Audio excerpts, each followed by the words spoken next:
بسم اللہ الرحمن الرحیم۔ السلام علیکم۔ اگر یہ مدارس نہ ہوتے تو کیا ہوتا؟ میں اپنے پاکستانی بھائیوں کی خدمت میں ان مدارس کے بارے میں شاعر مشرق، مفکر و محسن پاکستان جناب ڈاکٹر علامہ اقبال مرحوم کا ایک کلام اور ایک کھول پیش کرنا چاہتا ہوں جو یقیناً آپ زر سے لے کے جانے کے قابل ہیں۔ اپنے وطن عزیز کے مفکر و محسن کی بات سنو۔ اگر یہ ملا و درویش نہ ہوتے تو کیا ہوتا؟ علامہ صاحب فرماتے ہیں، ہو نہ یہ پھول یعنی یہ ملا و درویش، یہ مدارس والے، ہو نہ یہ پھول تو بلبل کا ترنم بھی نہ ہو، چمن دہر میں کلیوں کا تبسم بھی نہ ہو نہ یہ ساقی تو پھر میں بھی نہ ہوں، خم بھی نہ ہو، بزم توحید بھی دنیا میں نہ ہو، تم بھی نہ ہو۔ اللہ اکبر۔ ایک اور موقع پر فرمانے لگے، ان مدارس کو، ان مکتبوں کو، ان مساجد کو، ان ملا و درویشوں کو اپنی حال میں چھوڑ دو، ان کو اسی حال میں رہنے دو اور مسلمان غریبوں کے بچوں کو انہی مدارس میں پڑھنے دو۔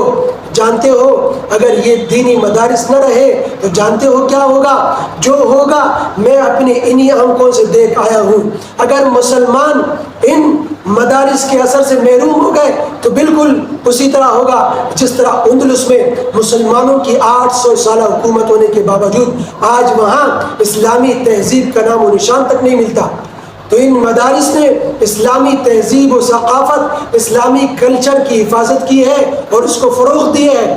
اگر یہ دینی مدارس نہ ہوتے تو سب کے سب مغربی تہذیب میں ڈل چکے ہوتے اور اسلامی تہذیب کا نام و نشان تک نہ ہوتا۔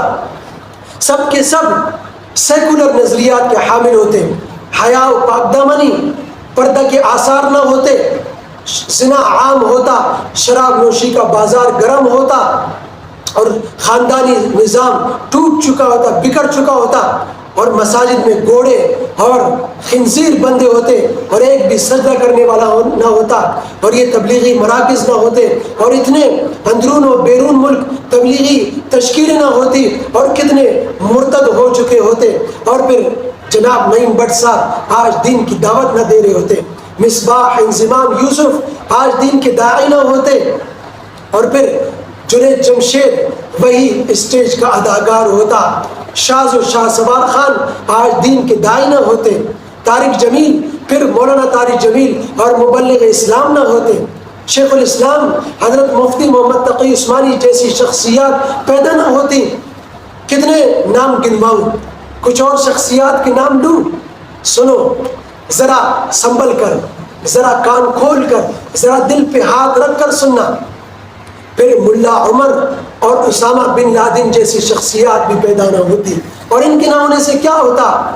پھر امریکہ کا ہر جگہ راج اور تسلط ہوتا اور پھر جیسا کہ علامہ اقبال رحمہ اللہ نے فرمایا کہ توحید کی صدائیں، توحید کی محفلیں نہ ہوتی اور پھر اس کے نتیجے میں تم بھی نہ ہوتے، بزم توحید بھی دنیا میں نہ ہو، تم بھی نہ ہو، کیونکہ جب اس کائنات میں اللہ کا نام لینے والا نہ ہو تو اس کائنات کو اللہ تعالیٰ ختم کر دیتے۔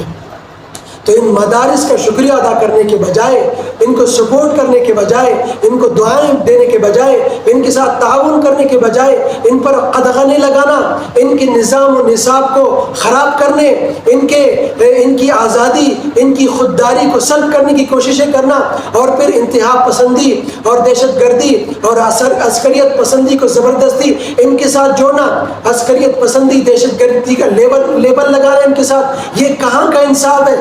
سستی شہرت کے حصول کے لیے کسی اور میدان کا آپ انتخاب کیجئے۔ ارے دنیا میں ریٹ بنانے کے تو اور بھی ذرائع ہیں، کیا اس کے لیے انہی مدارس کو نشانہ بنانا، انہی مدارس کو دوش دینا، انہی مدارس کو ٹارگٹ کرنا ضروری ہے؟ تو اس لیے اپنے ان مذموم پروپیگنڈوں سے باز آ جائیں۔ اللہ کی لاٹھی بے آواز ہوتی ہے، جس دن اللہ کی لاٹھی حرکت میں آ گئی اس دن ان بوریا نشینوں کے خلاف، ان مدارس کے خلاف زہر اور اگلنے والی یہ زبانیں بند ہو جائیں گی، گم ہو جائیں گی۔